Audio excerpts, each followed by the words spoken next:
Assalamualaikum class, how are you all? Today we have to start chapter number 7, getting to know plants.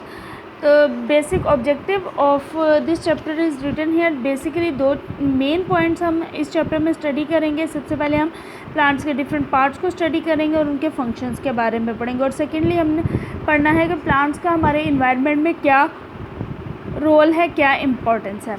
तो सबसे पहले देखते हैं इसका introduction. As you all know कि मैं सिर्फ आपको एक्सप्लेनेशन दूंगी about the reading you are suppose to do by yourself. ठीक है.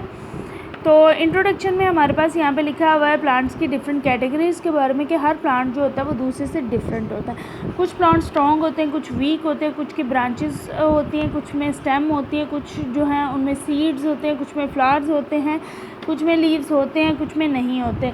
तो इन सारी कैटेगरीज़ पे प्लांट्स को डिफरेंट टाइप्स में डिवाइड किया जाता है. वो टाइप्स हमने यहाँ पे पढ़नी है. तो सबसे पहली टाइप जो है वो हमारे पास आ जाते हैं ट्री. ठीक है. Big plants are called trees. जो बड़े बड़े प्लांट्स होते हैं उनको हम दरख्त भी जिनको बोलते हैं, जिनके ऊपर फ्रूट्स लगते हैं. मोस्टली ये बहुत बड़े बड़े होते हैं, इनकी स्टेम स्ट्रॉन्ग होती है. ठीक है. जिसकी लकड़ी को हम फर्नीचर बनाने के लिए भी यूज़ कर लेते हैं. इसके अलावा इसकी जो स्टेम होती है उसमें डिफरेंट ब्रांचेस होती है जो कि फर्दर जिन पे लीव्स प्रेजेंट होते हैं. यहाँ पे एग्जांपल्स लिखे हुए mango, neem, banyan and coconut. Next आ जाती है हमारे पास श्रब्स. श्रब्स क्या होते हैं? ना तो ये ट्रीज़ की तरह बहुत लंबे लंबे नहीं होते, छोटे छोटे पौधों की तरह होते हैं और इनके ऊपर फ्लावर्स बनते हैं जिस तरह हमारे पास रोज़ आ जाता है. ठीक है. ये ग्रो नहीं करते. इनकी जो स्टेम होती है वो हार्ड होती है, बुश झाड़ियों की तरह होते हैं ये, लेकिन बहुत ज़्यादा हार्ड नहीं होती. जिस तरह दरख्त की होती है उतनी हार्ड स्टेम नहीं होती, लेकिन हार्ड होती है. जैसे रोज़ प्लांट आपने देखा है उसकी लकड़ी जो है वो थोड़ी सी सख्त होती है, बहुत ज़्यादा नरम नहीं होती, तो उसको हम इजीली बेंड भी नहीं कर सकते. ठीक है. इसके अलावा इनकी जो ब्रांचेस होती हैं वो स्टेम के ज़मीन के बहुत ही करीब से निकलना शुरू हो जाती हैं. जैसे यहाँ पे लिखे हैं example lemon, China rose, jasmine, nerium. Next आ जाते हैं जी हर्ब्स, ग्रीन प्लांट्स. जैसे ग्रासेस आ जाती हैं, स्पिनच आ जाती है, पालक वगैरह, मिंट है, कोरिएंडर है. ये सारे क्या हैं हमारे पास हर्ब्स होती है. इनकी स्टेम जो है बहुत ज़्यादा वीक होती है. जैसे आपको पता है पुदीना या जो धनिया होता है वो सॉफ्ट स्टेम होती है उनकी, ग्रीन सी. ठीक है. एग्जांपल यहाँ पे मिंट, कोरिएंडर, चिप्स लिखा हुआ.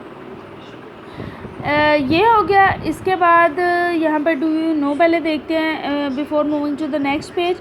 Tallest plant in the world is redwood tree in California. सबसे लंबा जो पूरी दुनिया में प्लांट है दैट इज़ रेडवुड, जो कि कहाँ पे है? कैलिफोर्निया में. इसको जनरल शर्मन भी कहा जाता है.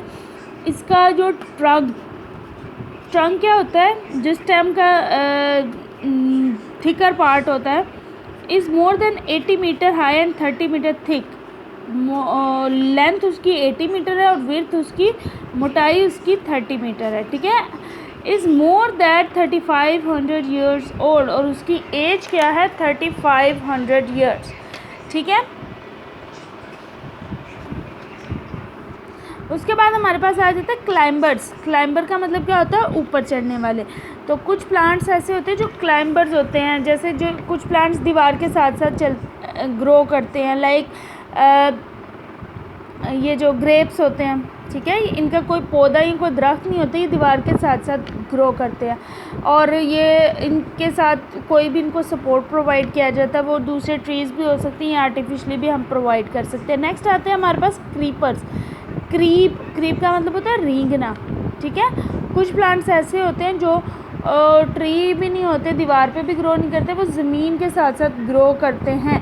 जैसे अगर आपने पम्पकिन देखा है, कद्दू देखा है, तो वो ज़मीन के साथ साथ उसकी बेलें होती हैं, वो बढ़ता जाता है, ज़मीन पर ही फैलता जाता है. उसे हम कहते हैं क्रीपर.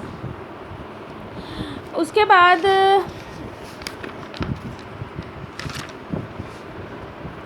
नेक्स्ट हमारे पास आ जाता है पार्ट्स ऑफ प्लांट्स. ठीक है.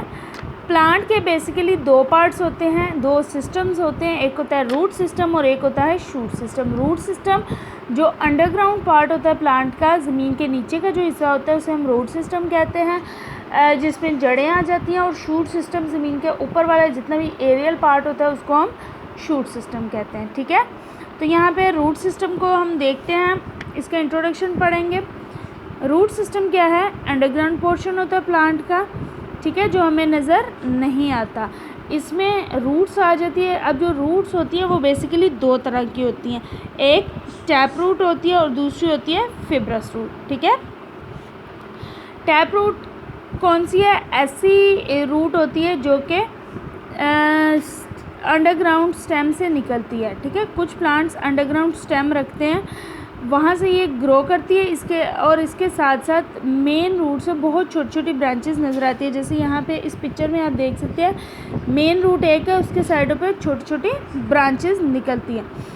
तो मेन रूट जो होती है उसको प्राइमरी रूट कहा जाता है, ये वाली, और जो दूसरी होती है उसको हम कहते हैं, जो साइडों पे ग्रो करती हैं उसको हम सेकेंडरी रूट कहते हैं। ठीक है, कौन कौन से प्लांट्स हैं जिनमें टैप रूट्स होती है? मस्टर्ड है, नीम है, रोज़ है, पी है और बीन्स।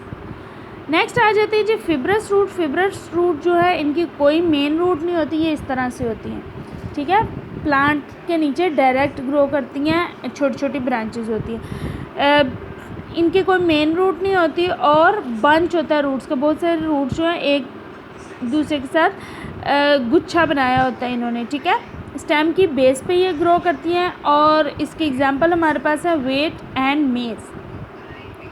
आपने यहाँ तक इसकी रीडिंग करनी है।